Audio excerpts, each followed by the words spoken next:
All right. Hi, everyone. Welcome to episode number 7, lucky number 7 of the Link Cable podcast. So my name is Alex, and I'm joined today by Jacob, Kevin, and Zai. Hi, everyone. uh, so, yeah, we took a week off, and we're back at it. So we got a lot to talk about today. We're only going to be talking about one thing. But before we get into that, Kevin, where can the folks find us?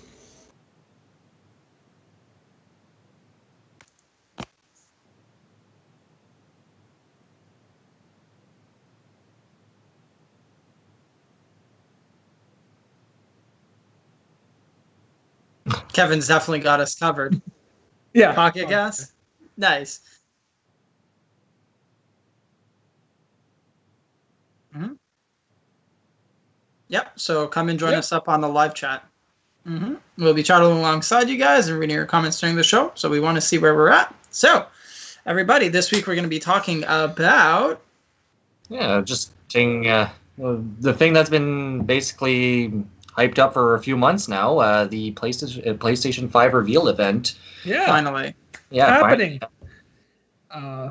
Before we get into that, I do want to let's go around the table, virtual table, and discuss kind of what we've been playing this last week, because I think we got a lot to say about the PlayStation 5. I've got a book of notes.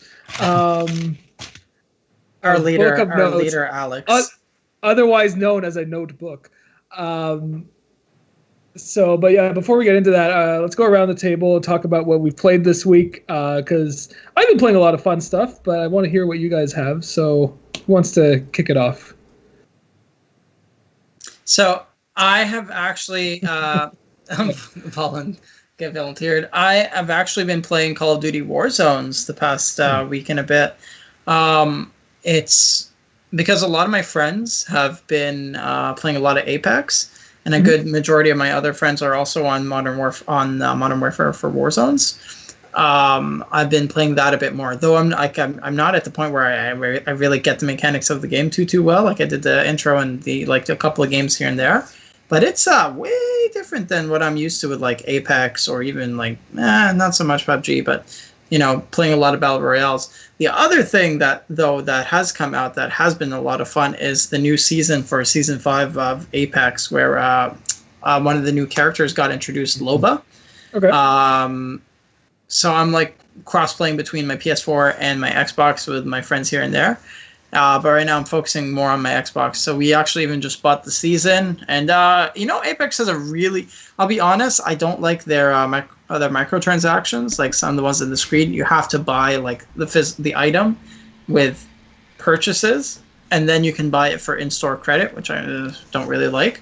But their model for the Battle Pass is actually really good, because if you buy the Battle Pass once and pretty much play it all the way through to rank 100, you unlock the next season pretty much for free. So it's actually a really good bang. Cool. Yeah. It's actually a really good bang for your buck in terms of an investment. So that's a really good one I liked. Cool. Yeah. I have to be honest, when Apex Legends was announced, and it came out the day it was announced, if I remember. Pretty much. And I remember seeing it and being I instantly do not care. Yeah. And it did nothing to pull me into it. But everyone who's played it says it's great. I have not heard a single person complain, other than the things like microtransactions and things like that. Right. But a lot everyone's been oh, this game is actually really fun to play. Yeah. So I should probably give it a shot eventually. It's free, Yeah. You have 8 characters unlocked from the get-go. Oh, actually, and the last really big cool thing I managed to get done this week. So as everyone knows, I'm huge into Destiny. Though we're at the end of the season, the new season's coming out in about 2 weeks. Thank God, because we need new content. I got me and 3 of my buddies together for a raid on one of Destiny 2's first raid, Leviathan. I know you guys don't really know it, but I have never done a raid in D2, and they have also never done a raid. One person's never done a raid in general, so I had to find 2 Sherpas from the community who walked us through the entire raid experience. It was 4 to 5 hours of fun stress. What's a Sherpa? My God. Does anyone else get caught up on I that? have no idea. No Sherpa, idea what you're talking a Sherpa about. is like a community guide, like a shepherd. Oh, I thought it was like one of those alpacas or something like that. Isn't that a Sherpa something? No, go You get riding like on your you get like a Sherpas. Sherpa sweater or something. That'd be wicked. Like No, basic it's white just girls like wear. they're just like super big like community members that basically go around who know like the mechanics of like certain encounters and help out people who need it. So I managed to get two of my friends who are like really hardcore Destiny Sherpas to come out and help us out. It was like Is that crazy just a term fun. in Destiny, or is that like a gaming term that I just have never heard No, of? it's a thing in real life. Yeah. Like, I've never heard of that word before, other than the clothing. Yeah, no. Sherpa will take you up a mountain, like in Nepal or something. Like, Bingo. yeah. Oh, jeez, I'm just dumb then. No. I've never Yeah. heard of that before. Yeah, it was wicked to finally get to do an actual raid for once. But yeah, it was fun. That's been my week so far. Nice. Awesome. Jacob, what about you? Yeah, well, I'm not sure if it was on Sherpa's over there. Yeah. What's your experience with Sherpas? Well, climbing these. No, in terms of the games I played, I know I'm actually just looking up on the score here because I actually forgot. I finished up Horizon Zero Dawn. Oh shoot! Fine. Yeah. Yeah. Yeah, really enjoyed it. Let's see the score here one more time. It ended up being a 9.3. Very excellent game. Yeah.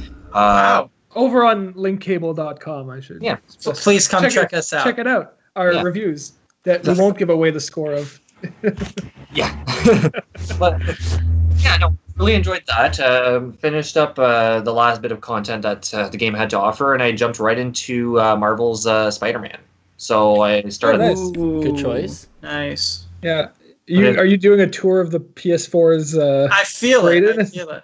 Yeah, just trying to finish up on the games I didn't have the chance to play. Like I have maybe like I don't know another 10 games that are all shrink wrap still, and I will kind of want to get through them before, putting any sort of money aside and investments towards the PS5. So but yeah, no, I haven't played Spider-Man yet, and just getting the chance to do so was really good. I about 10-ish hours in, so there's that. Other than that, haven't played much of anything else.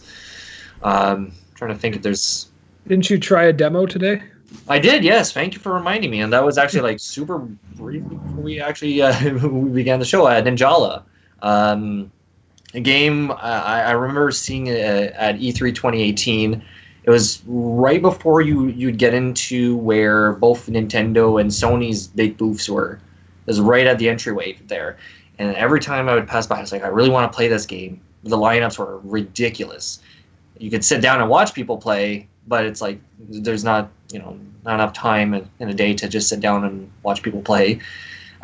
Missed the first demo that they came out with, and now they have their final beta demo that they have going on tonight. Wow.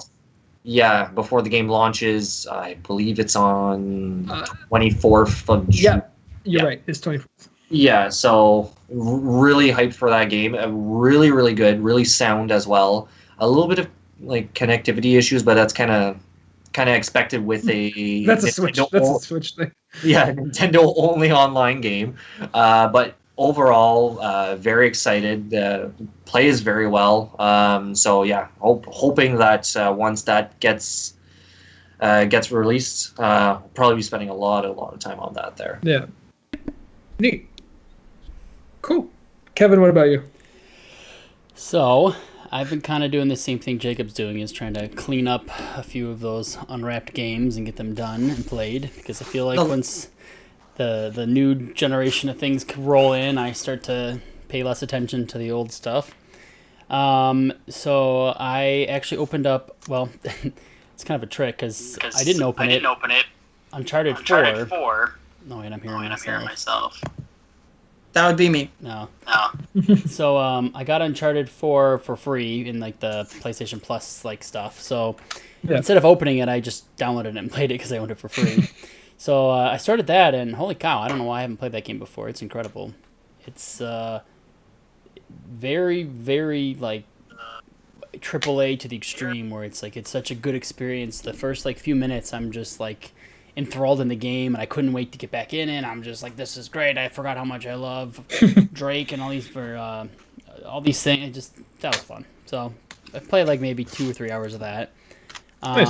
I went back and finished Steam World Quest on the Switch. Oh, cool. I started it when it came out, and for some reason I got distracted and just never went back to it. So, kind of made that a goal to just sit down, play it, and be done. So I got that checked up, and then I had some people over throughout the week for my wife's birthday, and we played Minecraft Dungeons. So. Oh yeah, how is Minecraft Dungeons? It's really good. If you go in the mindset or you're with the right people, it's a lot of fun. If you and your hardcore raid buddies go in there, you're gonna be like, "What the hell is this? This is not." It's very dumbed down, very simple. But for me, my wife, and her friend, and then her friend's boyfriend, who the three of them are not gamers at all. I showed them how to play for about 5 minutes. We did the tutorial together. And they got the hang of it, and they were even like, okay, well, that gear score's higher, I got to get... I'm like, wow, you guys are, like, figuring this out quick, and it was, it's not hard. There's literally, like, you get a ranged weapon, which is just a bow, and then you get some type of melee weapon, and that's really... And then armor. So that's just 3 things you're really managing. You get, like, extra items that are kind of optional, so they kind of were getting the hang of those. But it was fun. Have any of you guys played Minecraft Dungeons? I've never actually even played Minecraft. When it first came out, everyone who ever played it was just on PC, and it was the most... it was just very... I feel like it's too creative of a game. Like it takes like some... And I just never got into it after that. Yeah, I played regular Minecraft a little bit, but it was more of just, I'm going to see what everyone's doing in here and why it's such a big game. But yeah, it wasn't for me yet. So this is... Just take the whole Minecraft part of it, throw that away. The only Minecraft thing that comes from it is like the atmosphere, the aesthetic, the look. Like that's really it. Nothing. You're not creating anything. There's none of that. Oh. The game is just a very, very light version of Diablo or Torchlight or any of those isometric type of looter games that you walk around from above. So it's basically that. Cool. It's very simple. But man, it's a lot of fun. The levels are like randomly generated, so every time you play, they're a little bit different. They give you a good amount of environments for what you get. It's $20 for the game, or if you have Game Pass, you get it for free, which is incredible. So I got it right away, day one. Very nice. Yeah, it's fun. It's a lot of fun. I was thinking it was gonna be kind of stupid because it is so dumbed down, but like my wife and I keep playing, and she's like, well, first off, I was pissed because she keeps getting these like legendary drops, and I'm using all common items here. And she's like, "Oh, look, another orange one. How funny!" And I'm like, "Yeah, how funny? You're decked out in all these things, and I'm using stuff you just like randomly pick up from anybody." Like cloth shirt. No, I'm using like some level 4 sword, and she's got like, "Oh, look, it does so much damage. Isn't that funny?" I'm like, "Yeah, it's so funny." Yeah, so I was getting a little irritated, but other than that, it's a lot of fun. And then I started to. I guess I didn't play this, but more of a complaint. I wanted to update ESO, Elder Scrolls Online, because I saw the new expansions coming out, or just came out for PC and coming out for consoles later. And I was like, I haven't played that in a while. I kind of wanted to see maybe get back into it. I was playing WoW for a little bit, and it got a little stale again. I'm kind of looking for that MMO feeling or experience. And the download literally just finished a half hour before we started streaming this. It took 2 days for it to download, and I have no idea why it's so slow. Good Lord. I have an unlimited bandwidth, and it just putters along, and I have no idea why. I looked online, and other people have the same problems. So has it finished? It just finished, but I don't know why it took so long. Like it wasn't even like it was that big of an update. I played like I feel like 5 months ago. So like, did they reinstall the whole game without telling me or something? I don't know. So that's hopefully next week we'll have an update and some ESO news to see. How that is. I don't know if I ever mentioned on here. So I played originally when the game came out at launch for a little bit. Leveled my guy, made a few different characters, stopped playing altogether. Someone hacked into my account, got 2 of my characters to max level. I came back about 3 years later, had to go through this whole process of unlocking it, proving it was me. I get back into my account and I have all these max level characters. so it looks like I know what I'm doing, but I'm pretty much clueless. So yeah, that was most of my week. Nothing too insane here, just a lot of Minecraft Dungeons with my wife and I, so I've been pretty happy about that. Nice. Very nice. So I also have that MMORPG itch to scratch. Tried going back into WoW. I I hadn't played WoW in a few years, so I was immediately lost as like I logged in with my character and I was immediately like I have no idea what I was doing or why I'm doing it, and like the game's like, oh, we've changed every single mechanic, and I'm like I'm so confused. So I bought, it was on sale on Steam, and installed and played for a very little amount of time Final Fantasy 11. Beauty.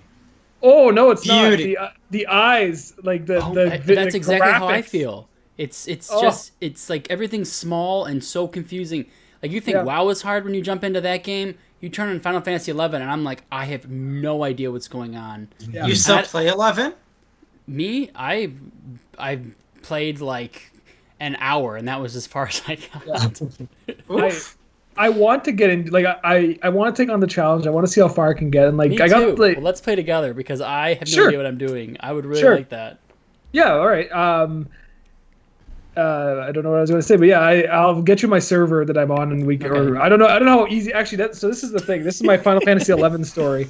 I had set aside all this time to play the game, and I was like, it's like 6 gigs. It's tiny for an MMO that comes with every expansion it has. But like, good old days. It's also from like 2001, right? So 2002. So it's ancient. So I downloaded it, and I'm like, all right, let's go, let's play.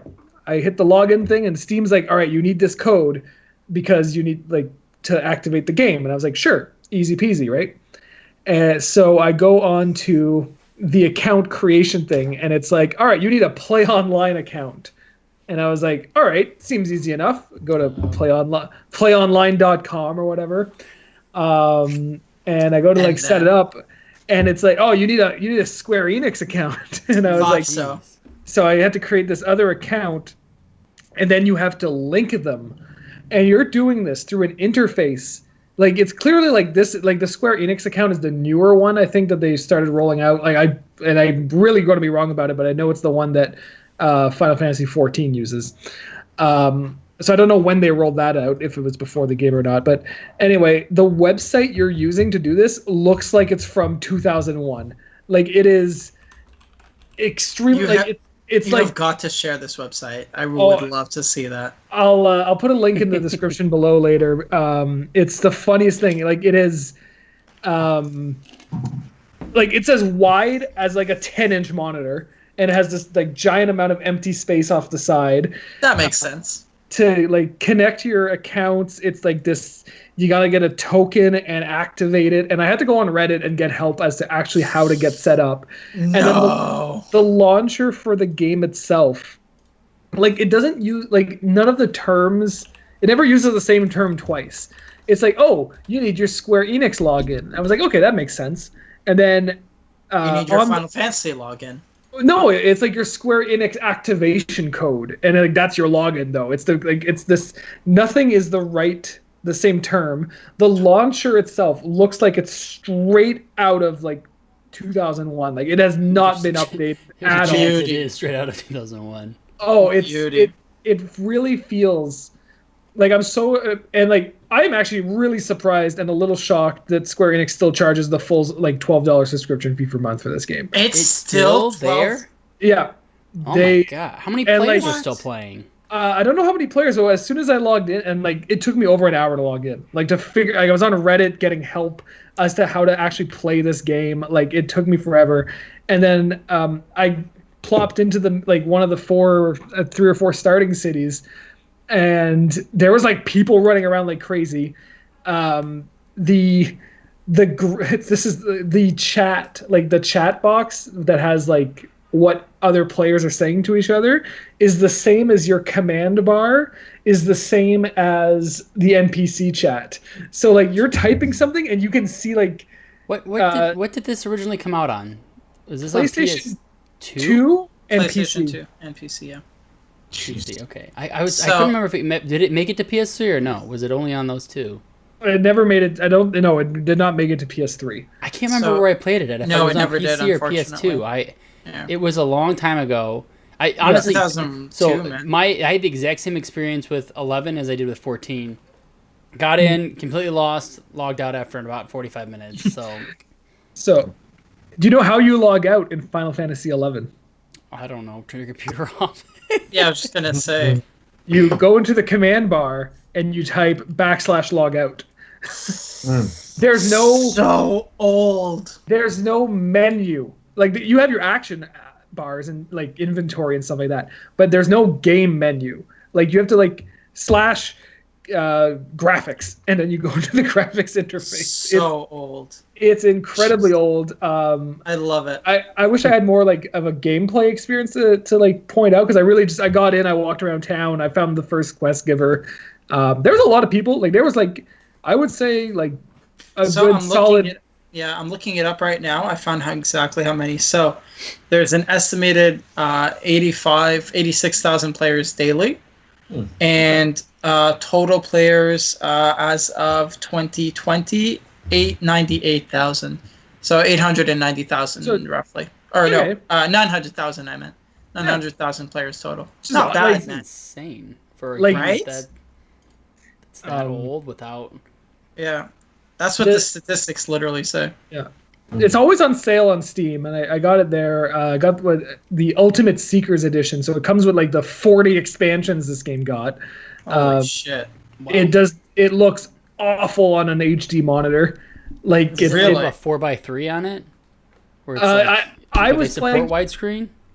No, they don't support widescreen. Like everything is a little just stretched out. Oh my gosh! It is a retro PC game. Like it is. There's that many people playing that game still.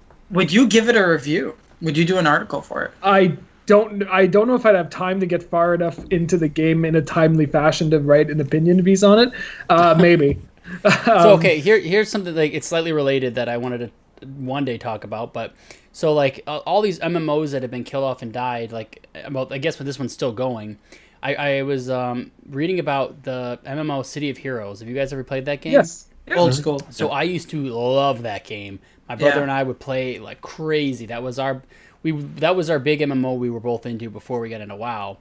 And I'm starting to see people are bringing all these like semi-private servers on, and my brother got on and played it, and he says it's the same game we used to play. You got to get on and do this.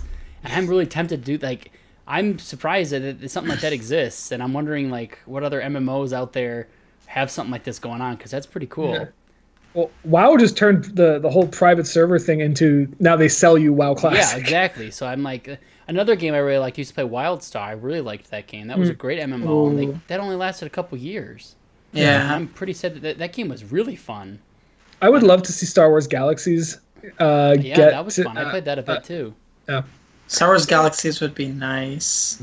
I do remember playing that. It was kind of weird though. I remember there was just like, could you be like a dancer? And it was just like some weird ass like. Yeah, it was weird. It was a weird game. It was a very odd game. Disney would never bring it out again. Because they had housing too, didn't they? Wasn't that a big part of it? Was housing? I feel like that was on the planets. I did not make it to the housing. I know Tor eventually added housing. Thank God, Tor needed housing. Tor needed a lot of things. Tor still needs a lot of things.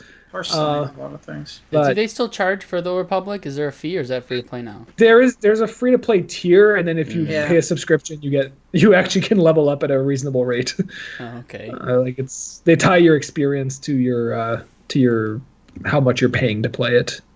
I hate the free to play method. I'd honestly rather pay just to do a regular thing. Like, I don't know why. Yeah. Anyways, go on. Sorry. Oh, it's just so that was my experience with Final Fantasy XI. The launcher took up most of my time playing it. Sounds like my ESO experience, hanging out on the download screen, the launcher. Yeah. Oh, like I was like downloading an MMO. I was like, this is going to take me a while, and like the game downloaded in no time at all. It was actually figuring out how to actually get into the game. It was. I wish I never would have thought of recording the figuring out how to play a game side of things, but I wish I would have recorded just me like struggling with how to figure this out. And like shout out to like the Final Fantasy XI Reddit, like you guys like helped me out so much, because I was like, I have no idea what I'm doing. I do not know how to start this game. Something that was a lot easier to play. I played in the latest Splatfest. How was it? It was really fun. I played for about 2 hours. I live streamed it on our channel. So I had a bunch of people tuning in and watching that. So that was really fun. It was my first live stream experience too. So it was a bit of like, oh geez, here I am playing a game and trying to be good at it while also kind of talking about what I'm. At first, it was a lot of what I was doing, and then it was just kind of like a commentary on Splatoon 2. But it was really fun. It was the Mayo Chuck event, right? It was Mayo versus Ketchup. Yeah. It was the rematch. That was one of the earlier Splatfests they did. Mayo won the first time, and then this time Ketchup won by like the skin of their teeth. And I'm Team Mayo. Oh, you're Team Mayo. Ew. Yeah, Mayo, man. It's the best. So we lost by like the skin of our teeth. Like I think, and like I hate that now there's like a record of my performance on YouTube because I think I won as many as I lost, but like the ones that we lost, we really lost. I hadn't played Splatoon 2 in a really long time, so jumping back into it for the Splatfest was I was a bit rusty. Has it changed a lot since launch? I don't have the Switch, right? So I haven't had that experience yet. The exact same game. Nothing has changed. I think they're pretty much done with like updating and adding stuff to Splatoon. Like if you get it now, it's the game you get. No, it was a lot of fun though. I really, really liked that. And the live streaming was a lot of fun too. So I am going to be trying to live stream every Saturday on this channel. So shameless plug if you guys want to check it out. Tried to yesterday, and this is my last, or one of my last what I played this week, because I didn't actually play this.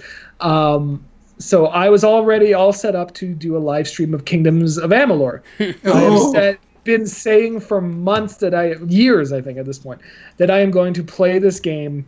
It's so good. I joined this stream too to watch you. Kingdom is so good. Here's what happened. Here's why it didn't happen. So I got it all set up, and I've got Kingdoms of Amalur on PlayStation 3, and then people who have been streaming for a while are probably like, I already know what this idiot tried. He's an idiot. All right, fine. I did not know this. So Sony encodes the HDMI signal coming from their consoles with a anti-copy protection. So they did it for the PlayStation 3, and they also did it for the PlayStation 4, but for the PlayStation 4, you can turn it off. I think it's called HDCP. You can turn it off, and you can stream PS4 footage pretty easily. On the PS3, they never turned it off. They don't even give you the option to. The PS3 is secure in that sense that you can't stream from it.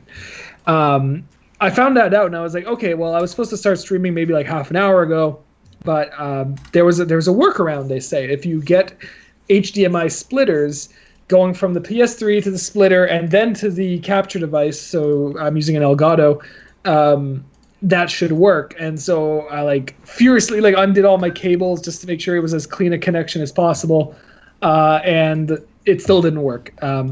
As soon as I plugged in the Elgato, the screen just went blank and I couldn't see what I was doing. I could hear the sound, so the sound wasn't being encoded, but the sound was getting through, but the video wasn't.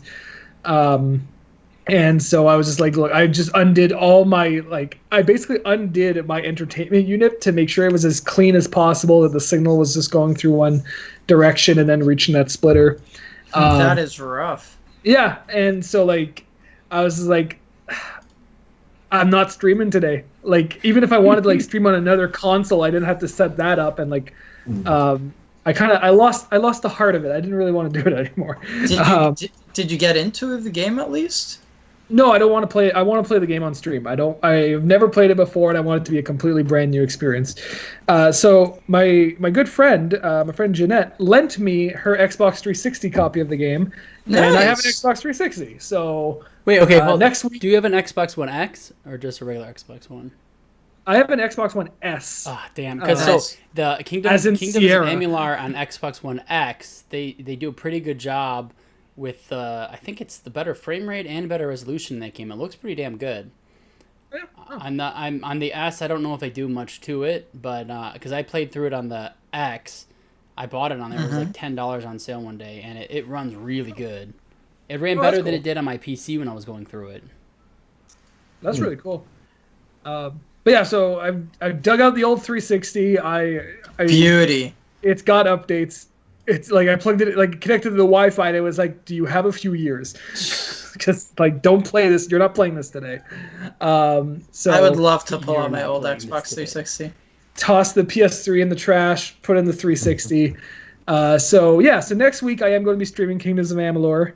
Finally fulfilling the dream. It'll be like a multi-part, like Let's Play type deal is kind of what I'm hoping for.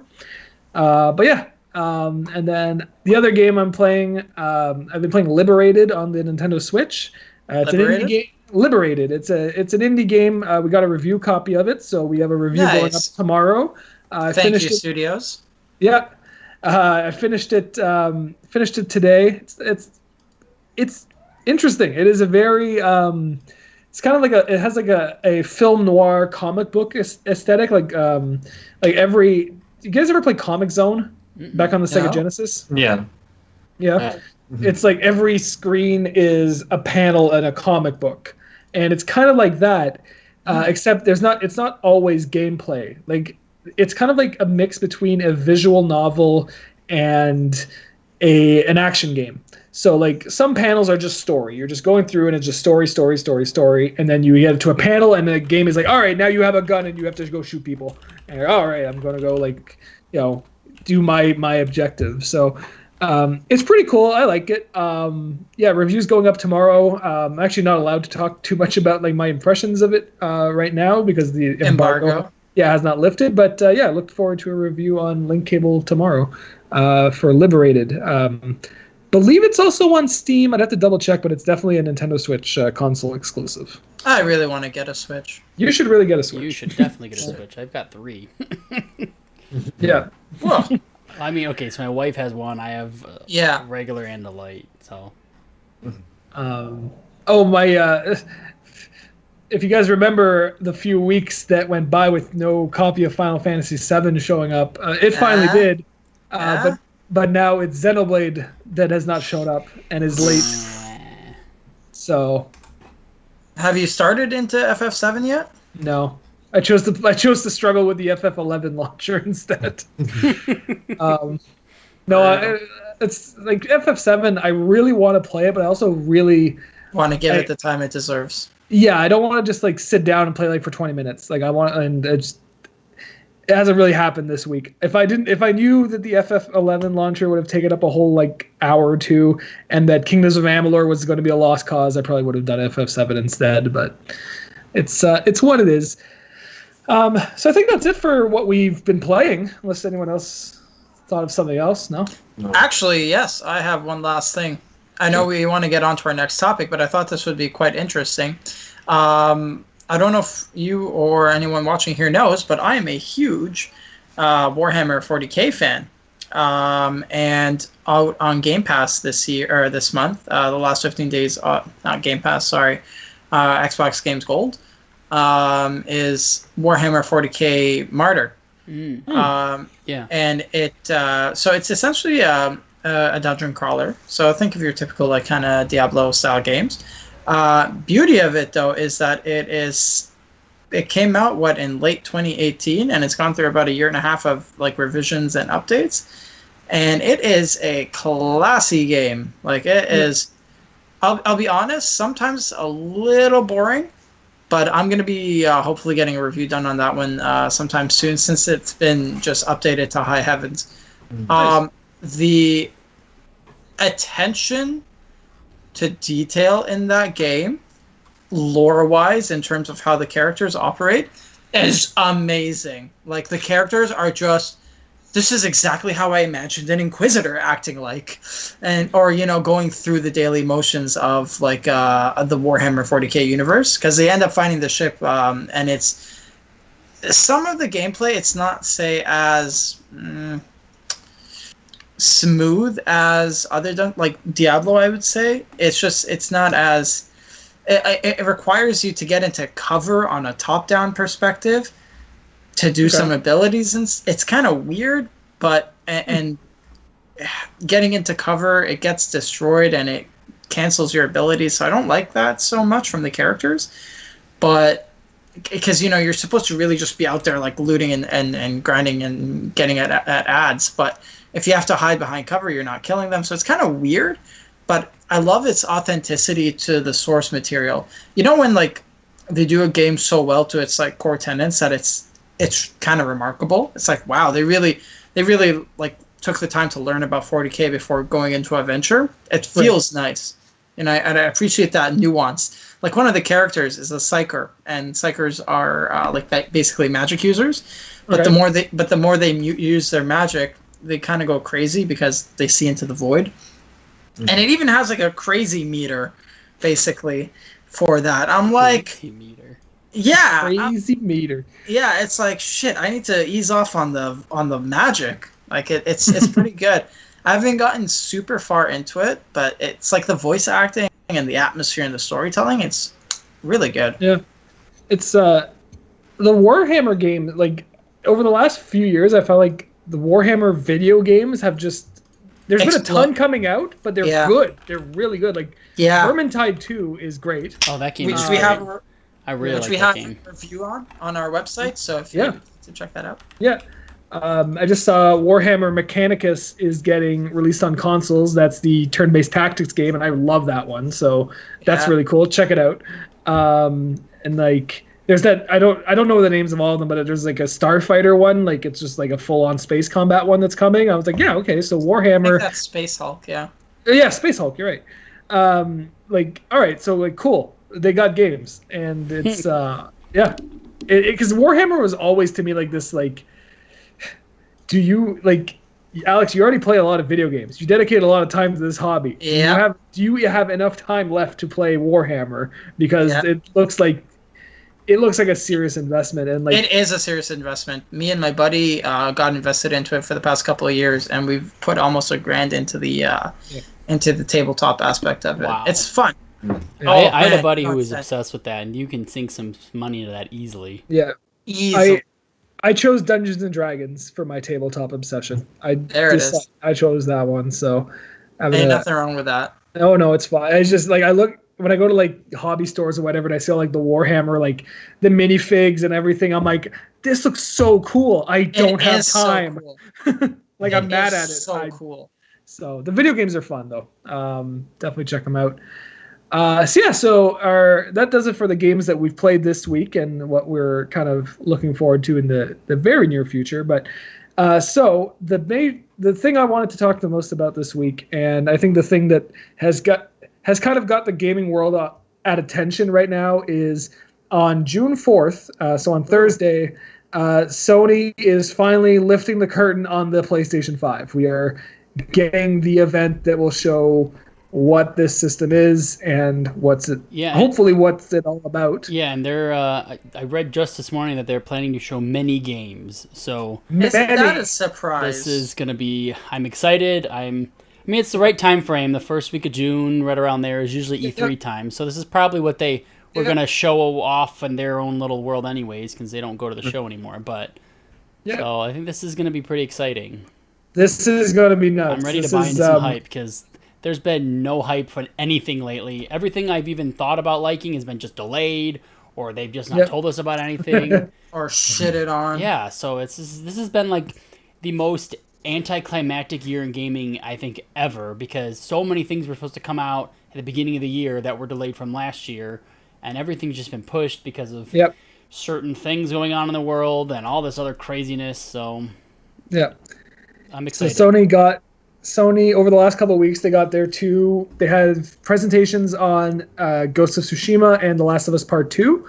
They got those out of the way, and now it's PS5 time. So yeah, it's going to be like it feels like we're about to have like a real like E3 moment, like a big meaty conference or presentation.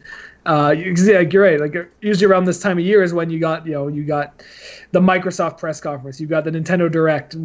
Those things haven't happened yet, or might not happen at all. And now Sony's the first one to step up to the plate and say, "We're showing it."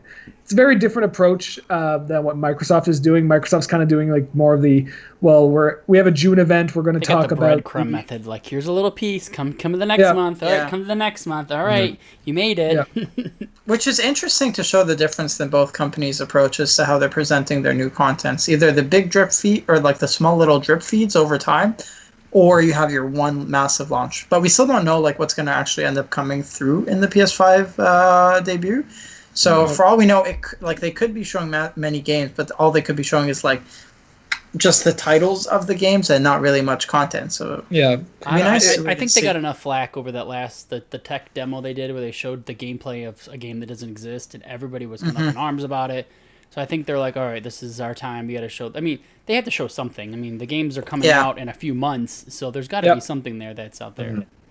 And I think with the whole Xbox issue with gameplay versus game trailer, I think Sony's definitely paid attention to that. I don't think anyone who hasn't been in games lately hasn't paid attention to that. And I think they're going to actually counterproductively just not do that method, and they're just going to actually show their games. I think that's going to be a good strategy to at least. Sony has always I'm trying to think back of like their previous console announcements, like the big reveal of like the PS4 and the PS3, and the two things that really stuck out to me then was that they spent a lot of time talking about hardware and features of the console. Very much so. But they would always show it with now here's a game that is taking advantage of this feature. Yes. And they would kind of have that cycle through it. And I've done that twice in a row, and it worked out pretty okay with the PS4. It did not work out well with the PS3, but that's because it cost $700. $600. $599 US. And it's, I think, what I'm trying to say is this. I think this is going to be a very Sony-like show. I don't think it'll be very affected by what's been going on in the world because, like you said, Kevin, this was probably already planned. They knew they were going to do this in June in this format. Microsoft had their, I forget what it's called, the Nokia Theater. Can't be called Nokia Theater anymore, but whatever theater they have in LA, they've had that booked for months. Hey, you can't actually do this anymore. You got to change your plans. Nintendo's not even doing a direct this month, which they typically do. So Sony's probably like, hey, this is what we were always going to do.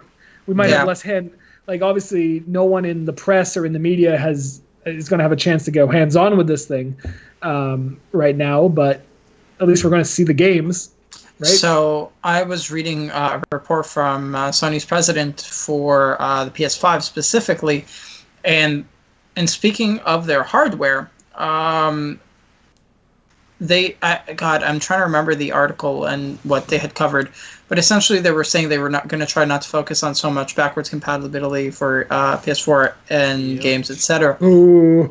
Yeah, and they were going to try. Okay, good. You guys also tuned into that. But in his report, he was saying that they were going to focus more on PlayStation 5 hardware changes and new features like that, and how games are going to be using those features. Right. Do you guys really care about the reverse compatibility of it? I mean, really? 100%. It is I critically think, important. And I think even people who are less of big gamers like all of us, I think care, because to them, so a lot of people, let's back this up. This is all going to tie in my head. Let's see if I can get this to work. So you have a friend that, do you do any gaming? Oh yeah, I game. Like, oh, what are you playing on? Oh, I got a PlayStation 2. And you're like, oh, okay, that's cool, but it's not relevant at all. To them, buying a whole new console means, why am I spending money on something that I don't need when I already have games to play? So for somebody who already has an established library and a PS4, to go to PS5 and you tell them all that stuff you had before, a lot of times these people are also trading in their old console to get the new one. A lot of people don't keep every console like a lot of us do and collect them and stuff. To them, it's, well, I'm getting the new one. That old one's garbage now. I'm getting rid of it. Let's trade this in and get some cash. So the fact that this is not going to be, opposite of Xbox, who's doing pretty much play everything you want here. If I'm a guy going to purchase a system and I'm looking at the PS5 that says, okay, and Sony came out and said, we're going to put the top 100 games backwards compatible. We're going to focus on making those be able to play. But, not everyone has some of those games. And if I'm a guy going to the store and you're at GameStop, I can see the Xbox that, this plays literally everything I used to play. And then here's the PS5 that, okay, it'll play most of the stuff you have. What's going on with that now? Yeah. So all in all, I think it's super important. And the fact that they're only focusing on so many games is a little frustrating. Yeah. this was the generation for Sony, the PS4 generation for Sony, where I think they decided that backwards compatibility was just not important in the sense that it always was for them. Remember when the PS3 launched, it could play PS1, PS2, and PS3 games. And like you put the disc in and it will play it. And they scaled that back over time. I know the PS2, the chip that ran the I don't know if it's emulation is the right term, but the chip that let the PS3 play PS2 games was expensive, and they wanted to get the cost of the system down. Okay, whatever. PS1 games run on CDs. Why can't a PS5 run a CD, like a game that is literally on a CD? So to add to your point. Sorry, I just keep taking over every bit of conversation here, but It is hard because it's, if these new systems don't carry forward with the games you've had prior, even on the sake of not just purchasing them, but like history. I mean, those older consoles eventually get older. They have moving parts. They break. It's harder. And, you're losing this. And I was listening to a couple podcasts this week, and I don't remember which one mentioned this, but they literally said gaming is one of the most complicated forms of art because you can always go back and listen to music. You can always go back and watch movies. You can always go back and watch books. There's nothing stopping you for any of that. It always comes forward with you in history, in technology. Gaming, though, if someone isn't working hard to keep that consistent, to let it come forward with us as technology, progresses, it could be lost. Yes, and that really is like scary to me because there is a lot of stuff, I think I forgot who was saying. I think Jacob, it was you that was saying, I'm opening up. I have 10 games unwrapped. Like, if you don't hurry up and play some of these games, you may never get the chance to play them. In 15 years, you're like, all right, I finally got the chance to jump into whatever game that's shrink wrapped in PS4, and also you turn your PS4 on, it don't work. Well, that's it. You've lost that money. You've missed out on that chance to view the art or like the art, entertainment or whatever. So it's complicated. It's very. It's scary in a way because it puts pressure on you to try to play as much as you can now if these future systems don't play your old shit. So and that's a really good point. And one of the big reasons why I'm a big people always ask me like, oh, why do you collect so many like physical games? Right? Like because physical media lasts longer than digital media. They will never shut down the ability to like play old games on an old console unless the console breaks. But you plug it in and you press play, it should work unless there was like all this heavy online integration. But you look at the best example I can think of is WiiWare games on the Wii. So the WiiWare was the Wii's online store, kind of like their version of Xbox Live Arcade or PSN. Those games were never brought forward to the Wii U. And when Nintendo shut down the WiiWare store, those games are you can't buy them. You can't unless you have them saved on your original console. That is the only place you can play them. It does not. They don't exist anymore. They're lost to the ether. So a few have been re-released over time. I know, like think of games like World of Goo and like the really like popular ones have been resold or like sold again. But if you go through like the list of all the games on WiiWare, there's a ton of them that have never come out anymore. Those games are just lost, and that's really like, like there might be games that are just released. You play them now, and then they're gone. And like I know that's an argument people have with mobile games a lot is when like services will shut down, right? Like a mobile game will come out, it'll be the thing for a few years, and then they're like, all right, we're shutting down the servers. You can never play it again. Yeah, you spent all those hours and money on it. Same with MMOs, like WildStar. Remember I mentioned that, or City Heroes? You spend hundreds and hundreds of hours in these things, they shut down, that's it. You wasted, I mean, you've got the experience and all the other stuff out of it, but when it's done, it's done. So it's kind of like a scary thought to be a gamer, to think of in a few years, everything you love might be gone. But to be honest, doom and gloom. It kind of is that way, as depressing as it is. I know. I personally, like, as much as I enjoy backwards compatibility and I enjoy that feature, my focus I really want to pay attention is just see where, like, I could care less if a PS3 game or a PS4 game is no longer on the PS5. I just want to see what new things are coming. All of a sudden, Destiny doesn't come to PS5 and you can't play it anymore on your PS4. Now what happens? Ooh. All hell breaks loose. Yeah, now you can't play the games you love. I do love it, and it's not that I would see it, being bad to jump into the PS4. I just don't. I'm talking like years away. So now it's only available on PS4, but your PS4 breaks now. it's harder to find one because they're not sold anymore, and you're screwed. I mean, that's the exact example that many people are facing with some games like this. Granted, Destiny's super popular and it's still relevant. But I don't feel like Destiny is going to be one of the games. I'm just trying to find games you're emotionally attached to, so you can understand where I'm coming from. No, and I totally agree. Like, let's just say it was difficult to not be able to play, for example, some old Halo games when the Xbox One came out because they just weren't transferable yet. Correct. Yeah. And that was an annoying issue because I was still playing Halo 3. Actually, no, Reach with some of my old friends on the 360 when the Xbox One was there before it got heavily integrated. But I mean, at the same time, my viewpoint is if Destiny 3 or Destiny 2 is no longer on the PS5 and the systems have moved past it, gotta play new stuff, man. I don't like the feeling of having to go back constantly and play all the old games. I want something new and fresh, and I don't like the idea of going back. Like, nostalgia is a great factor. Yeah, but I'm not even talking about nostalgia-wise. I'm talking about you just never had a chance to play it because there's so much new out. I mean, there's, I just started playing Uncharted 4, not because I didn't want to. It's just there's 85 things in front of me when the new Shiny comes out. I grab first. So, all of a sudden, like we've just talked about how everything's delayed. There's not a lot out. So this is perfect backlog time. I mean, if I wait too long, it's hard to go back to play some of these things. Look at Alex is playing Kingdoms of Amalur. If he didn't have his 360 and it wasn't supported on backwards compatibility on Xbox, he wouldn't be able to go play that game. So, I mean, that's the kind of struggles you can have. Well, that's the frustration with, and I see the reasoning why Sony isn't able to make everything backwards compatible because I'm sure the coding is completely different. It runs on different architectures, blah, blah, blah. There's tons of reasons. So I can see why, and they have to spend money on every title to make it backwards compatible. But you know what the real reason is? What? Is so they can sell you definitive editions. That's also good. I mean, that's the Nintendo reason. They're just like, well, yes. All of us idiots just buy every Mario game over and over again. So, I mean... Actually, I say all of them. I love how Microsoft has treated Halo this generation with the Master Chief Collection. Yeah. I think that's a really good value. You get... They update them as they go on. You pay a little bit to unlock new games, but like $10, like I paid $10 to play Halo Reach. That's a steal. Like that's a really good deal.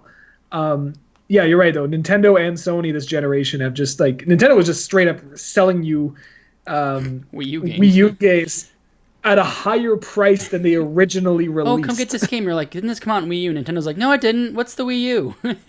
Yeah. No, I think it was Donkey Kong Country Tropical Freeze. Yeah. It was $49.99 when it released on Wii U, and they released it on Switch with Funky Kong as the new playable character for $69.99. Yeah. Oof. Like $59.99 in US. And Wii U games. Every time you say the price there, I'm like, what? It's so expensive. Yeah, no, it's in our Canadian Monopoly money. It's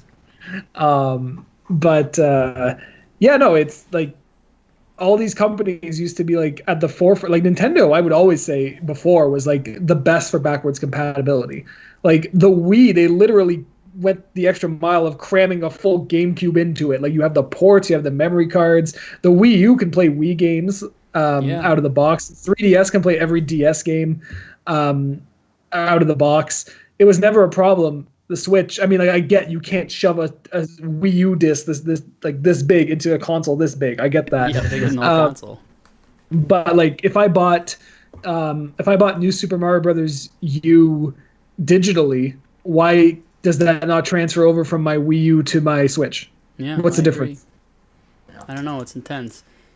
So on the whole, backwards compatibility thing. What are some other things that we want to see for this PS5 stuff? So backwards compatibility is obviously going to be a big issue. Mm-hmm. So what are some other things you guys hear like, hey, this is what I want to see or I want to have on the PS5? Something I'd like to see. Let's start off being anything. I would like no realism attached to it. Like if you could have anything on it, what do you want to see? Are we still on backwards compatibility? Nope, no, I just mean in general. Oh, okay. Because I was going to say, like, I want it, like, any PlayStation branded disc works would be my Fantasyland dream thing. But it's not gonna happen. Say that again? Oh, PS1, PS2, PS3, PS4. Oh, yeah, okay. Yeah, that would be nice. That's Fantasyland. It's not going to happen. Yeah, okay, that's fine. One of the things I was thinking about that I wish they would do, and this is kind of a weird thing, is is the fact that they're still on the outskirts of crossplay, where it's like everybody's playing nice over here, Nintendo, Xbox, PC, even mobile, and then there's Sony over there just playing by themselves, don't want to play nice with anybody else. So I think it would be nice to finally just let that happen. Yeah, but wasn't Power Rangers Power Grid like the first ever? It was just announced, yeah. Yeah, like the first ever game to be able to like you can play on any platform against anybody else. It has 5. It's the first game with 5 supported cross-platform devices at once. So it has PS4, Xbox One, Switch, PC, and Stadia. Blah. Stadia Comes up every conversation. Talk about something that's going to go away and you're going to lose all your games. I love Stadia. That's the definition of that conversation we just had. I want Stadia so badly. Isn't it? I just love it. It's Isn't so great. Right now, there's all those commercials that you can play free right now. Stadia. They're just but you still have to buy the game. You still have to buy the game. You have to buy the game, but like you can experience Stadia right now if you want to. Stadia. You could experience shit. Sorry. Exactly. Go to your bathroom, take a crap, and look in the toilet. You got a Stadia. But my crap can't play Destiny 2 on my phone, just running around everywhere in the funny. house. Neither can Stadia. Jeez. Burn. All right. So what about you guys? What are some things you want to see? So we got crossplay, play everything. Alex said. Jacob, what about you? I mean, I don't like features. To me, is not a big deal as long as like I don't want to say like the game has to look pretty. It has I guess I want to see the jump from current gen to next gen. Like so we saw want, better resolution, better frame rate, all like just overall better gameplay. Yeah, well, like I just don't want it to be like just in graphics, but like in terms of like depth, like how they showed the Unreal Engine 5, and like you saw the difference like in terms of like the environment and like the things that I don't understand, but like as soon as I see it, I like whenever they speak about like this engine causes like the bats to come out of the cave naturally. I'm like, so you're looking for just like a stark difference from current gen to next gen. Yeah. You want to see mind-blowing, high definition, crazy visuals, blow you away type of stuff. Yeah. Well, again, it's not in terms of like the visuals, like because it's expected. Yeah. It's so more gameplay? like. Yeah, like in terms of like the world itself, the overall package. I think I get what you're saying. Like when we were watching that. Sorry, my cat is like biting my arm. When we were watching the Unreal Engine 5 demo, they showed the depth of everything in the environment and how like they were talking about how the light bounces off of this, and then it's like this dynamic lighting, and then they talked about like how there's a billion literally triangles on the ground that make up the ground, and I think what you're trying to say, triangles. What if I get what you're trying to say is that you want that to like translate to gameplay.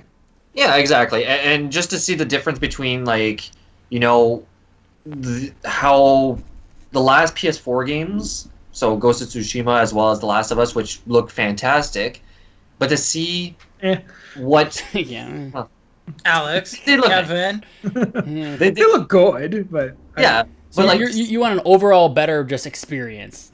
Yeah, well, just to see what next gen has to offer. Okay, so you want to be mind blown. Okay, maybe I'm having a hard time. I know all 4 of us need like caffeine in us at this point here, but like just to see. It's been a long day. Yeah.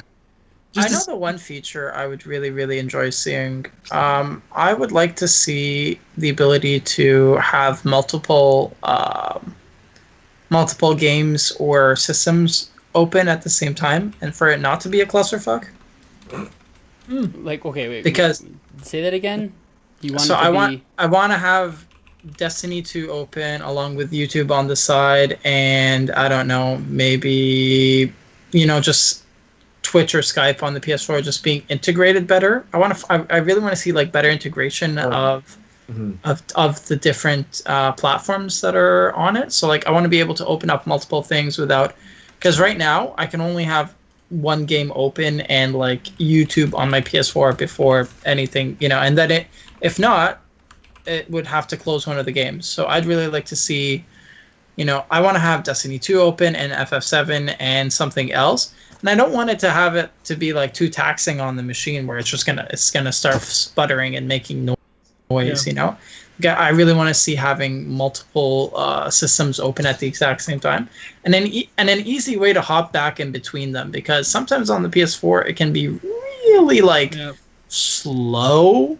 A lot of that stuff. You know, I mean, all the current gen consoles struggle a little bit doing a lot of just dashboard interface stuff. Can be sluggish and kind of a mess. The Xbox One in particular is bad. What's that? Yeah, I was going to say the Xbox One is a very slow console. It's just it's like they keep taking stuff away to try to make it work better, and it's still just kind of a pain in the ass to get through anything. Yeah.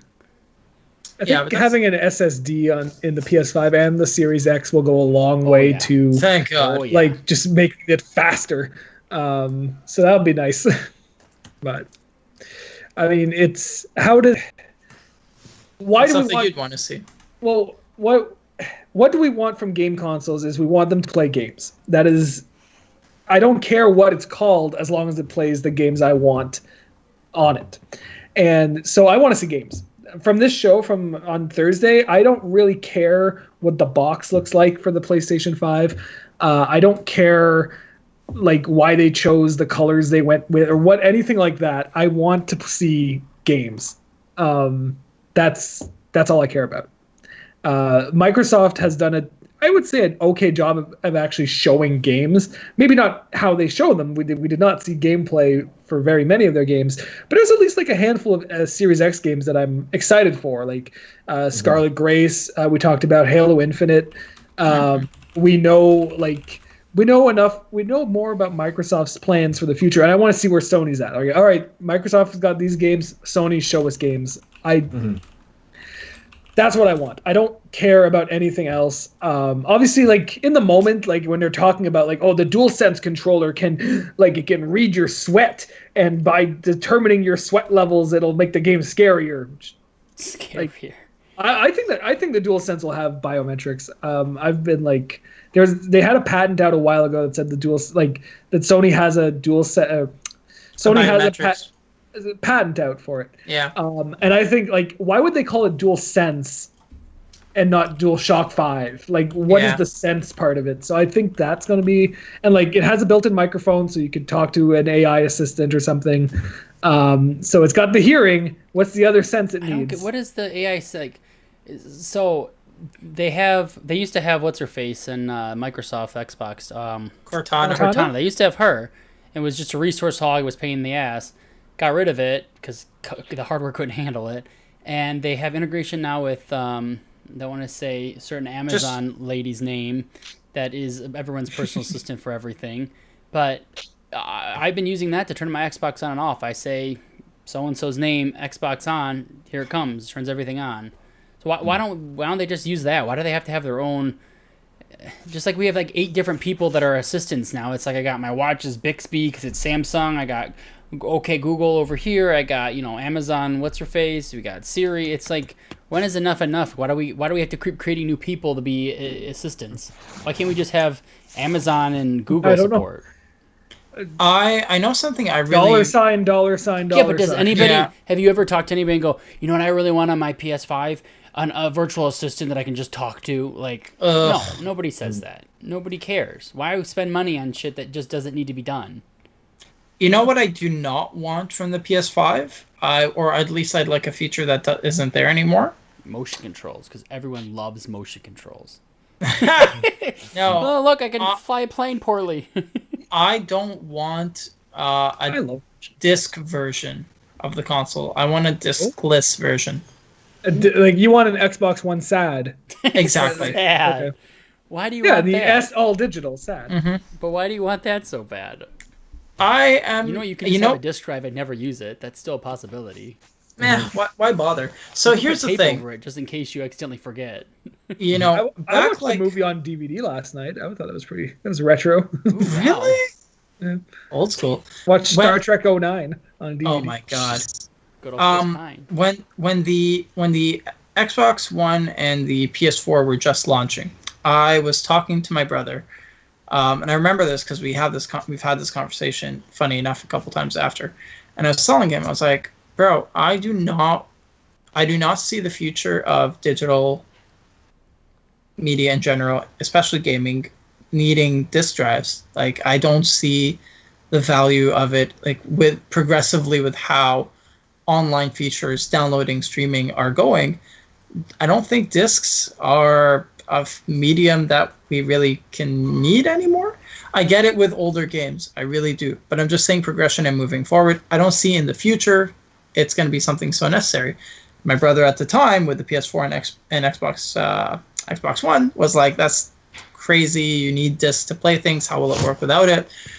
And now look at how most games are downloaded anyways. Everything is streamed. Who has the old copies of games? People like us who would appreciate that value factor. Absolutely. Yeah. But to the general public, it's an unnecessary feature that they're probably not going to use. What new kid is going to be having that? Hold your thought, because I'm going to like come and argue with every single thing you just said.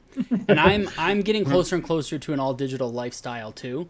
Absolutely. But on a few things we've already talked about things disappearing. If you buy digital, you can kiss your games goodbye because there's always going to be an endpoint. It's just like one of those things. Yep. At some point, it's got to be over.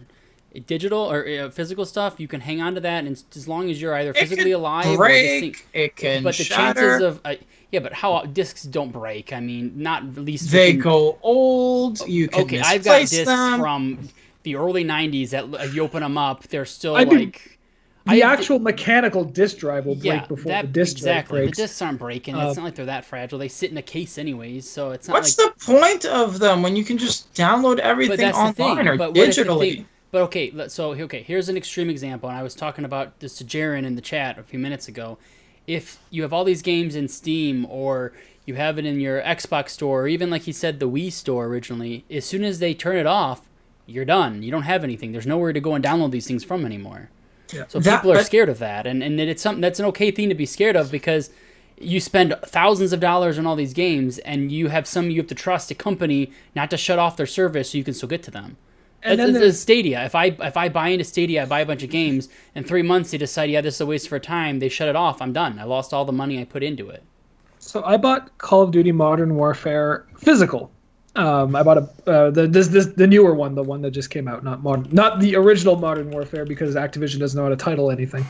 So I bought it physically. There is nothing on that disc other than a thing that says you are allowed to download this game. You put that disc in. I put the disc in the Xbox One, and it just says, "All right, go to the Xbox store, download the game. It's 150,000 gigabytes because that game is stupid." Even though I own a physical copy, as soon as that Xbox store goes offline and I'm not allowed to download that game anymore, I don't own that game anymore. I cannot play it anymore. Yeah, it sucks. And that's like $80 Canadian of Monopoly money that is disappearing into the ether. And you guys call it Monopoly money too. Yeah, it's worthless. No, it's worthless. It's even like rainbow colored. It's not real money. Show that pride. But you can wash it, which is really cool. It's plastic. But I think one of the biggest things that's holding back an all-digital system from really taking off is that retailers, so like you're thinking of like GameStop or EB Games here in Canada, do not want to sell these systems because they make all their money on physical game sales. Absolutely. And if you're telling GameStop that, hey, we're going to release the PlayStation 5, it's going to be our biggest console ever, we're really pushing it, but the only thing you can sell are codes in a box. Like, you still get a physical box, you open it up and there's a download code. There is no used game market. The used game market completely disappears. That was my second point I was going to argue with Sahi about is exactly what you just said, how these retailers that are out there, Target, Walmart, all these things, they make tons of money selling the physical discs, even though that it's like that. But I wanted to kind of jump into something else about GameStop, is how they're supposed to be rebranding this whole thing. They had a set of what do you call it? Like the meeting, not shareholders meeting. What's it called when the board of directors board meeting? Yeah, and they talked about, they put the list out of their plans for everything, and their revamping of everything they said they're going to have integration with next generation systems somehow, which is like everyone that had talked about this in these podcasts I listened to this week were just like, what does that mean? Like, they and then they talk about maybe possibly of rentals through systems, and then buying and selling used digitals, so that we would buy the rights for something, you could own it digitally, and then you could resell it. And these places could be the between the two things, between this like DRM you'd get between people or something like that. So if something like that could happen, I think your future, Zahi, that you're saying like, oh, all digital, I think is a possibility. Yeah. But these big companies are not gonna. They also help push the systems. That. I mean, they work with each other. It's like if the Microsoft and Sony's and Nintendo's of the world say we're going all digital, then these other places that they don't make very much money when they sell console. That's minimal money. I mean, the actual people making them make very little money, and then the people selling them make very little money. I know a guy who owns a game store, and he says he does not make very much money selling an Xbox because he's just selling that so he can sell all the games, right? Because that's where the money is. PCs don't need physical games anymore when you've got markets like Steam, Correct. I'm not saying it's impossible, but look at you got to look at the type of people who are playing on PC. They would scale a little bit higher on the hardcore scale versus the bro who gets Call of Duty and Madden every year. You know what I mean? It's a weird, like, to them it's a different world. I agree with you. I wish that would be the possibility of it, but I don't think it's going to happen for maybe this generation. Maybe the middle of next generation I could see it happening, but I don't think I think we have a little bit longer. And I think that as soon as they can figure out something to do with that digital rights about who owns these games and the ability to sell them after you've purchased them or something about that, where GameStops and stuff like Alex said could make the money, I don't know. But that going back to that board meeting thing where they talked about it, I think it would be interesting if, GameStop, you can like go in there and buy a game and then resell it on a marketplace or rent it. I don't know. If GameStop obviously has to redo their whole everything because they suck right now. So yeah.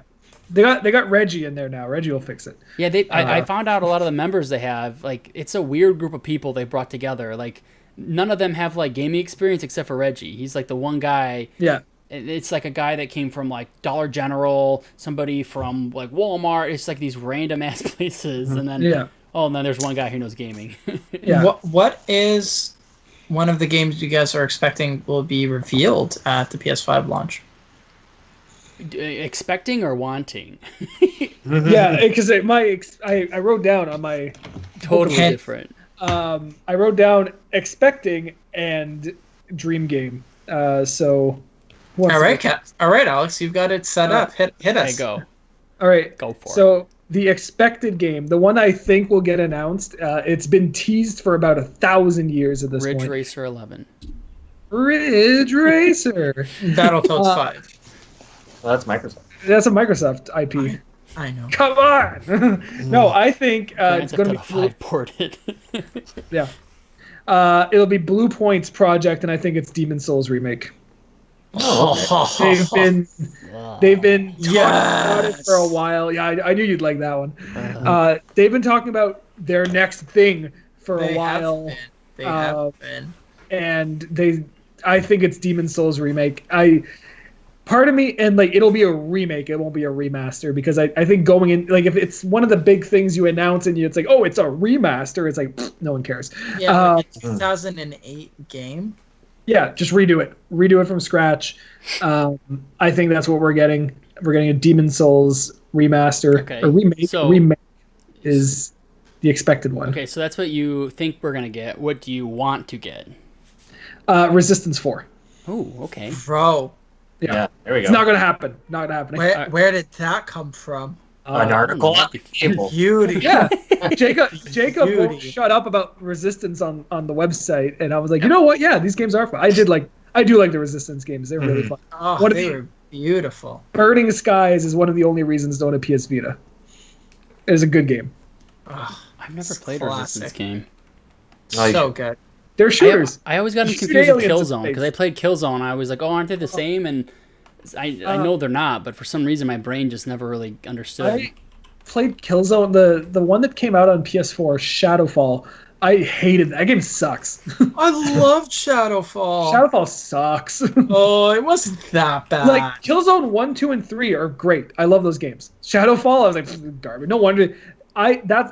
I think they knew too, because they didn't give it a 4 at the end of it. And like, how perfect would it have been? PS4, Killzone 4. They were like, oh no, we can't give this game a number. It's got to be a spin-off. Like, this is not a pretty much. That's my impression of Killzone. But no, like I think a Resistance game would be really cool. Beautiful, man. It's been a while. I feel like it's been a while. Well, it's Insomniac, and they've been busy with other stuff, right? Like they've done a billion things. But Insomniac, and I really hope I'm not misremembering, because a bunch of studios have been bought up by a bunch of different companies. But Insomniac's now fully owned by Sony, I believe. I believe so. Yeah, that's Insomniac is the developer for Spider-Man. No. No, that was was it? Yes, they were using developers. Yeah. So I was thinking of Sunset Overdrive. I'm like, no, they did Sunset Overdrive, man. Like, no, they 10 did. years ago. Totally different world. Okay, Jacob, what do you think? What do you think they're gonna have that you expect them to have, and then what do you want them to have? Yeah, so I'm not sure if you guys remember watching. There was like a video where Sony showed off, not specs of the PS5, but kind of just like talked about in general. And then they showed up like a brief gameplay of Spider-Man like being loaded onto what they're working on. Half a second. Yeah, I think it will be Spider-Man, not a sequel game. It'll just be Spider-Man, but on PS5. The same way they brought The Last of Us from PS3. So a remaster. To the PS4. Yeah. So that I believe that would be a launch game too. It'd kind of be a gimme at this point. Yeah, so so you think they're just gonna like? So right now we're in this world of like ports and remasters, and everything just keeps coming. You think they're gonna just start doing the same thing because not every game's backwards compatible with PS5? Yeah. Are they just gonna start doing the same thing now they did with the last gen to this gen, and just start the PS5 is just gonna have a bunch of games that came out already? I don't think it's gonna be a bunch. I don't think they're gonna take the Nintendo Switch approach, because the Wii U, yeah. Well, like also thing. Like. The Wii U games that sold really well, they sold really well for the console itself. Sony doesn't have. Yeah, you could only max out selling as many systems as you had, and they didn't sell many of those. But for the PS4, it's not the like they're not forced to go back into their back catalog of PS4 games, because they sold tremendously well. Like, granted, they could definitely port everything over, but it kind of devalues them. I just think it's going to be a select few games for that. And again, Spider-Man, I see it being like an easy candidate for that game. That game is drop dead gorgeous. It is beautiful, and it would just be easy to just port it over, make it look nicer. And Dream Game, Dreams? Dreams. Well, yeah. It would be a unveiling of God of War 2. God of War again.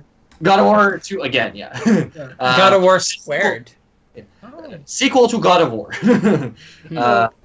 I think, and that's kind of not their or one more thing that Nintendo's kind of known for, but kind of they're like, this is the, it's kind of the game that will hype up the PS5, being like, okay, well, God of War.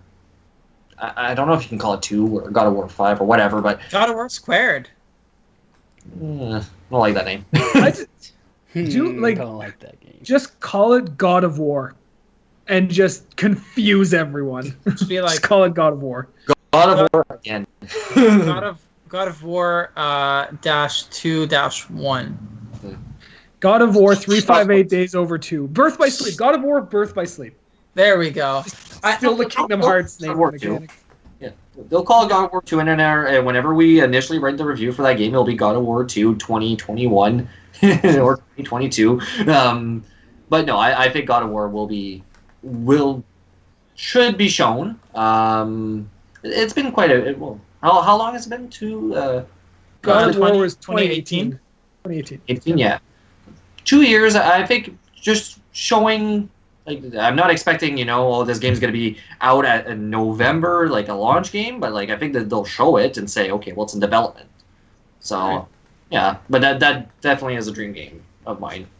Okay, hey, Kevin. So I feel like we could expect to see some older IPs that they'd had brought back, because I keep seeing so they remade Crash Bandicoot and sold really well on all consoles, but And Spyro. Yeah, that too. But I feel like maybe any of those games in that like old PS1 type thing, I think they're going to try to bring them back somehow, because I think that's that family type of thing they didn't have a lot of, and I think that makes a really good launch title because it appeals to everybody.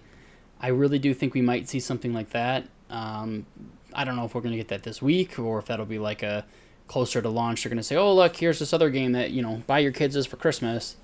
I saw someone in the chat, I think it was Steve, said that maybe a new Final Fantasy for being like... Yeah, that would be... Final Fantasy... Too soon. Well, 15 was what? Was like 4 or 5 years ago. Yeah, it's been a while. 15 was, but the remake just happened, so... Yeah, but, Yeah, but the remake just happened. Are they going to not give us any new Final Fantasy until they finish Final Fantasy VII Remake? Yeah. Like, that's 10 years from now. So we might as well just had 15 was the Final Fantasy. Yeah, we're so. finally sticking to the final, guys. We're like done. This is it. I think they're going to focus on FF7 Remake until it's done and then launch a new Final Fantasy. There may even be different teams for it. I mean, I'm sure there's tons of studios helping them out doing the other one. I'm pretty sure Kingdom Hearts 3 and Final Fantasy 7 are both like Tetsuya Nomura's team. Yeah. So like Square Enix can make with these games, like they can do more than one at a time. They're not. They got a lot of people and different studios that work on stuff. So I don't know. I think a Final Fantasy 16 would be really cool. Like I think that would be like, yeah, let's go for it. Because it's hard to say, like the big ones you'd want to see that you'd expect them to have, like God of War, and these newer ones, Spider-Man. All these, they came out pretty recently, within the last 2 to 3 years, and it takes roughly 5 to 8 years to make big games like that. Yeah. So I feel like it might just be too soon for anything like that. So they either have to have had something been worked on prior to that unless it's a totally new franchise IP, or it's something even older that they had grabbed. Knack 3. I mean, possible. Oh, beauty. I mean, at the same time, it's like maybe they're just working on stuff that doesn't take a long time. Like those Knack games, I don't feel like it's some crazy graphically intense. It's some simple game I feel like they can put a small team on and say, yeah, there's only going to be 10 games out at launch. We can sell this thing, Yeah. What I'd want to see would definitely be a Marvel game that's like Spider-Man, but with like maybe Iron Man instead, or Captain America, or another type of like free roam game like that, where you get just any other superhero that's not Batman, and I'd be happy. Yeah, pretty much. I would speak. You know what? The Rocksteady Superman game, that would be nice. Okay, just no DC comics. Let's just stop there. Let's just go back to anybody Marvel. I'll take. See, it was funny. Yeah, well, it was funny too because me and Alex were speaking the other night, and I was just saying, like, who's a superhero who deserves like a good video game is Wolverine. Ugh. And in my mind, they've had a couple good ones. The movie one wasn't bad. Yeah, remake that M-rated one that was like super gory that Disney will never allow ever again. Or I would take a Doctor Strange game. Would just be awesome. That'd be fun. I would like a Doctor Doom game. I know he's one of my favorite villains. Fantastic Four, or like that'd be cool. Yeah, a Fantastic Four game would be nice. Yeah, that would be pretty cool. In your scenario, are you playing as Doctor Doom, or are you playing as the Fantastic Four? I would like to play as Doctor Doom. I think personally, Doom is one of my favorite comic characters, pretty much of all time. He's like one of my number one. Inspector Gadget. I always got him confused when I was little for some reason. Really? I don't know why. Or not the bad guy in Inspector Gadget from the movie. You've ever watched it? Dr. Claw. Yeah, the Claw guy. Yeah. For some reason, I always thought he was Dr. Doom when I was little.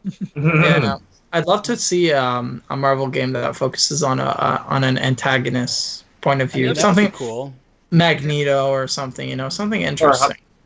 There is the Marvel's Avengers event on June 24th. Oh, yes, speaking of which. I'm still really excited for that game. I don't know why people are hating it so much. Like, that game's going to be pretty fun. Man, they are hating on that thing. I can't wait. I'm going to lose my shit when that comes out. I'm not waiting. Good voice actors. I think that the game looks fun. I mean, I don't know. I'm excited for it. Screw you guys. It'll be great. So, my two games...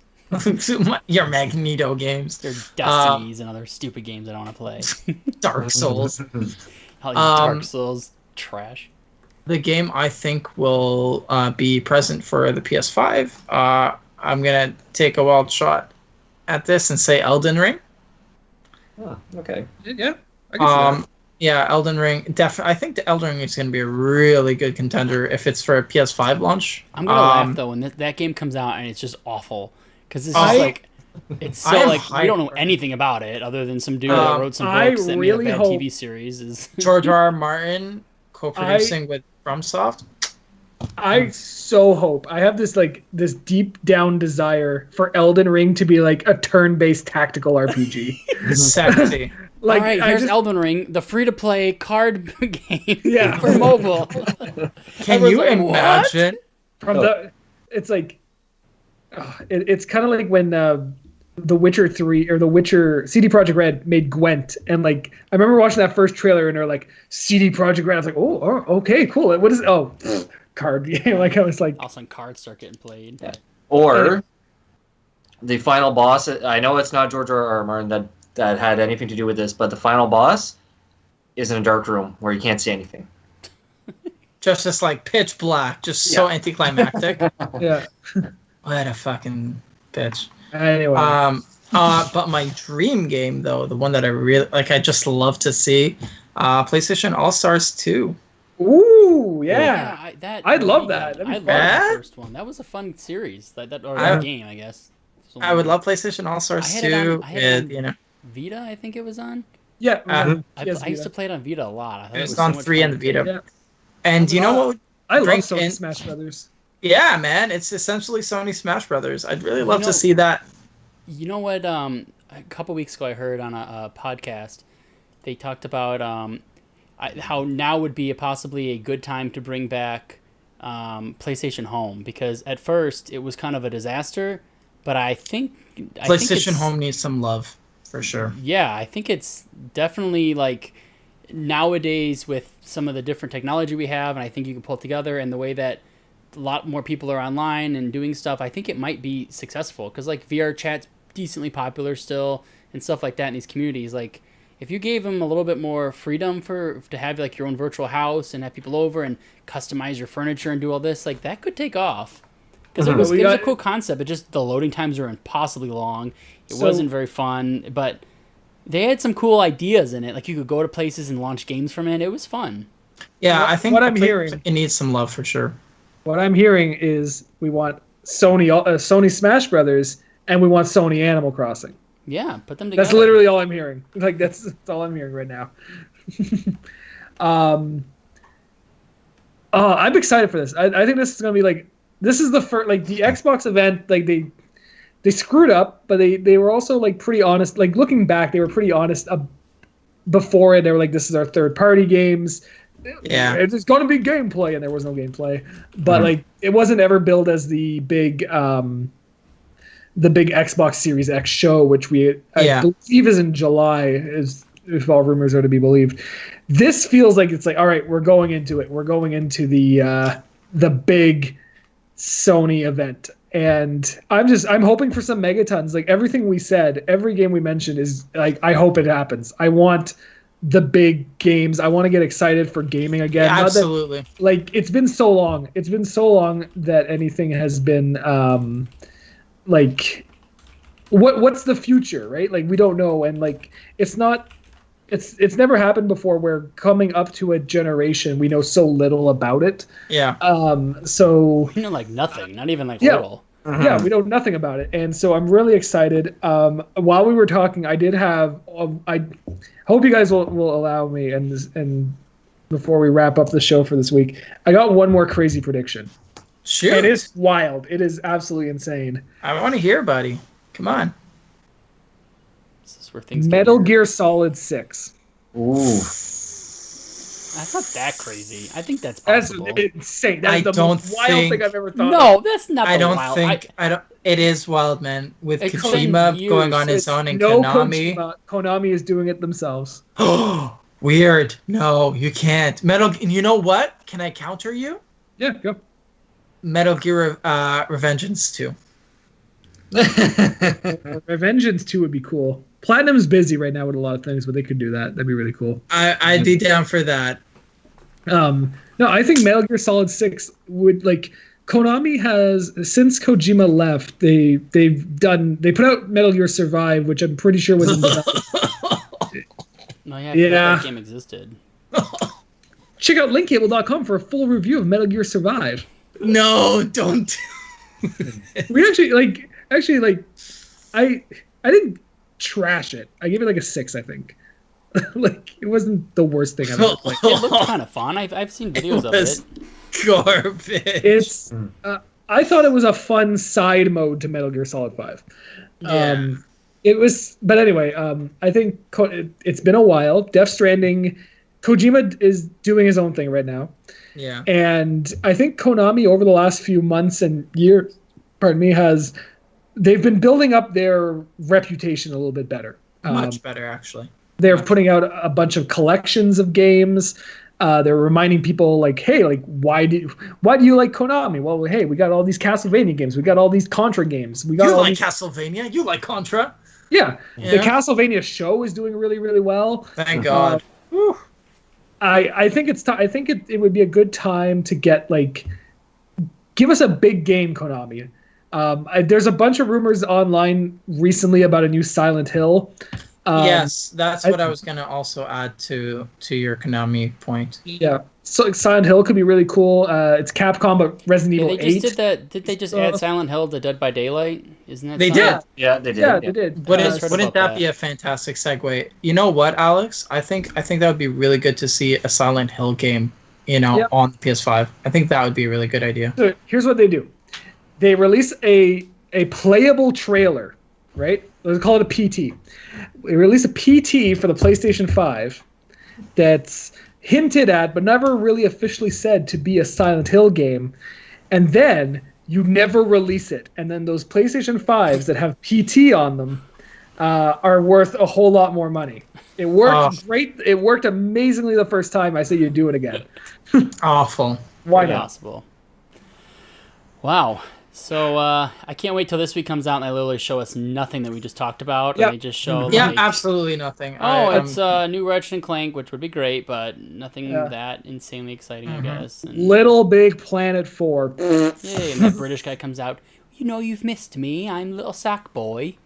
God, that thing creeps me out so much. I used to like those games, but they're fun. They're just I hated Little Big Planet. Really, they were fun. They were a good game. My wife played with her sisters, and I would join them. It was a simple. I never understood They're so floaty. Yeah, so, you press jump, and it's like. Because it's making it so it's easy to jump to things. You're like, oh, I can make the jump. Yay! It makes it harder for me because I'm used to harder. Used to playing games like Mario. I'm just too good. I don't need this. I'm too good. I'm used to playing. I've been playing platformers my whole life, and it's like I'm used to you press jump and he jumps, and that's it. But sorry, my cat is trying to jump on the computer.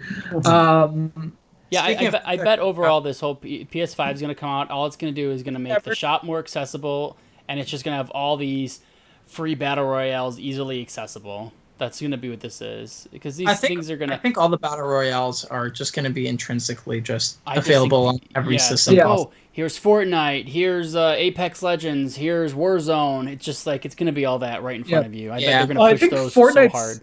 Fortnite's already announced. It's already announced as a launch game for it. Fortnite's, I read that as well. Fortnite but that's already not even surprising. That's just saying it's going to say Sony on the thing. it. It's just stuff that's going to happen. Mm-hmm. Right. It's just nice to hear something, even if it's a little bit that. Gas, but it's still not exciting. Cool games that we talked about, the Silent Hill or a new Tomb Raider. Yeah, that'd be cool. Something. Oh, Tomb Raider would be really cool. Yeah. Mm-hmm. I don't know. So. All right, guys. I think that's it. We've killed the Sony topic. Let's hopefully next week we'll have a lot more info on what actually happened, and then we can go through what we just said and say it was all bullshit and none of it happened. Speaking of the Sony launch, we are going to be streaming for that. Hopefully, if we can get on, if you guys want to be on stream watching with us. Yep. I believe our friend Jacob will be working, but if Kevin, and Alex will be there. Thursday the 4th, I think is the date. Yep, 4th at 4 p.m. Eastern time. Yeah, the 4th at 4.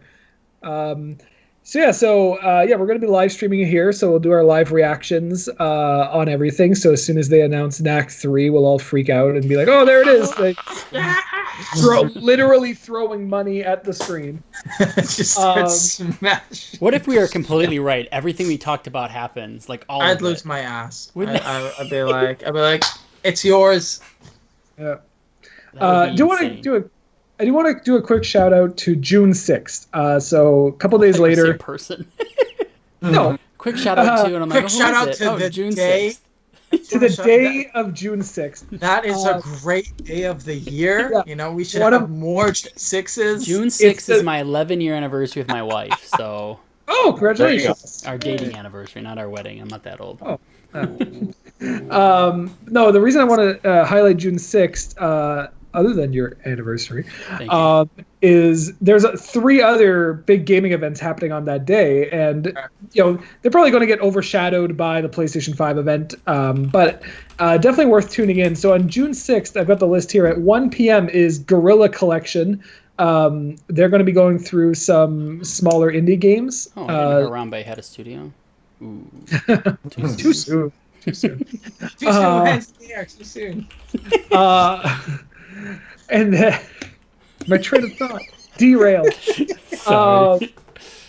At 3 p.m. it is the PC Gaming Show. So the PC Gaming Show is actually really cool. You guys should really check that out. It's all about PC games, obviously. You've been to one, haven't you? Me and Jacob went to the PC Gaming Show where they revealed Maneater, and we lost our shit. Have you guys played it? I did. I played it. Yeah. In my cart. After the show, I'm literally going to pick it up. Where are you buying it from? Because it's on the Epic Game Store. You get the coupon, you get $10 off. Yeah, no, I'm gonna buy it for the PlayStation 4. I want to sit in the living room. Shame. And just have the Jaws music playing in the background as it's who is into that game? Oh, Maneater looks sick. I think it looks awesome. Go play Destiny, Zai, child. Yes. I'll play Death Stranding and fucking Destiny and Warhammer. I don't get the point of. It's a shark. It's an action RPG too. Like you level, you leveled up your teeth. You're gonna do more damage. I know. What is up? Fucking. It's so cool. And then so that's at 3 p.m. And then at 4:30 p.m. So right after is the Future Game Show, which I actually know almost nothing about. So it's part of the. It's great endorsement. Sounds cool. It's part of the Summer Games Fest, and it's just another showcase of multiple games. And then because this is the week that E3 would have been. So a lot of shows are still happening. Next week, there's even more. Looking over at next week, I won't go through all of them, but there's Upload VR, Limited Run Games. There's WoW Shadowlands is having a special event. Cyberpunk 2077 is having a special event. EA Play is next week, too. So I thought they've had so many events for Cyberpunk. It's like, I just want to play the game. Stop giving me plays and views and videos. Well, if Cyberpunk should have been out 2 months ago. I know. We should all be over Cyberpunk by now. We should have. Remember that Cyberpunk game? Yeah. I do not think 2 months after is gonna be the Cyberpunk fall off point. Oh, you know what? I don't want to It might be. If Cyberpunk's coming out September? Yeah. 2 months after that's PS5. Oh, wow. Yeah. Interesting. I think people might forget Cyberpunk. I don't think so. Until they release it on PS5. Because I bet it's going to be, exactly, but it'll be on PS5. Oh, so I made a joke. They said it would be on PS5 and Xbox Series X, but not at launch. They said way later. It'll be it'll be a GTA 5 thing where it'll take 6 months or something and then it'll pop up. Yeah. Do you think they're going to port GTA 5 to the new consoles? Yes. 100%. God, 100%. That game just will not go away. They're going to port that. It and Skyrim. We get to play Skyrim again. Yes. Fuck. Yes, I can't wait. Oh, good times. I've never even finished that game. I own it everywhere. How? I don't know. I wish I had. I'm not buying a fridge, but I would love to have the smart fridge that can play Skyrim. Yeah. I think that's really funny. I have never finished Oblivion, which to the detriment of my heart. I would love to just finish that one game. I did finish that one. You know what? I tried getting back into Oblivion, and God, is it so old. I just can't handle. Guards, come here. All right, guys, we gotta get out of here. Yeah. So thanks so much, everyone, for listening to us ramble on about everything PlayStation 5 this week. It was fun. I had a lot of fun. I am hyped. I am genuinely hyped. I can tell. I love the hype. I haven't seen Alex this excited since talking about Xenoblades, and then nothing before that. And then I spent all week talking about Xenoblade. Now I'm kind of burnt out on it. But no, but we always say E3 is gamer Christmas. It's not. It's not like you get gifts. You have to go out and buy these later. But it's that. I always thought of it as kind of the morning before, right? It's you're going. Yeah, you're it's just excitement. You get that feeling. You don't know what's coming. Yeah, it's gonna be fun. I'm so excited. So, are you rocking a gamer shirt today, Alex, as well? Oh, I am. Yeah, I am. This is my Half-Life shirt. Don't know. Is that a crab? Yeah, it's. Awesome. What does it say? What does it say actually? Freeman's Crab Shack. Since 1998. I love that, guys. I have so many cool gaming shirts, but I'm too fat to wear them. So as soon as I lose all this weight and this diet, I will be able to wear them again. You need to. I'm wearing my Dragon Ball Z shirt, which is I love this one. It's I don't know why you can't see Goku. Damn it! There we go. Yeah, we're all rocking the gamer shirts today. So our title is now called Live Cam Show. Yeah, sexy. Oh, geez. All right. Well, thanks everyone for tuning in. Hope you had a blast. We'll be back next Sunday at 7. Make sure to tune into Link Cable all week. We'll be doing. Actually, no, we're not going to be back on. I'm going to start over. We're going to be back Thursday at 4 for our live stream of the PlayStation 5 reveal event. Then I will finally stream Kingdoms of Amalur on Saturday, and we'll be back for our show at Sunday at 7, and also we have a whole week's worth of stuff going up on linkcable.com, so make sure to check that out as well. So thank you. And thank you guys, please, we should get some tweets this week. We haven't got anyone tweeting at us in a while, so tweet at linkcable1. Tell us what you want to see or what games you want to see for PlayStation. So come at us. I see there's 5 of you watching us right now. You can hear me. Send us a tweet. We will respond to them next week, or if you get it in time, we can do it on our live reveal for PS4 or PS5. Yeah. Beauty. Keeping up. And everyone, make sure we want to just say really thank you so much for joining us, everyone, today. And don't forget to send us an email at general.mail@linkcable.com or link-cable.com and tweet us at linkcable1 and subscribe to us on YouTube and Twitch. And make sure to subscribe to us on any of your podcast streaming that are able to listen to us talk, and please make sure you listen to us here. We're everywhere. We are integrated into the system. Yeah. God, what is that? Yeah. All right, guys, take it easy. Thanks. Have a good night. Bye. Bye now.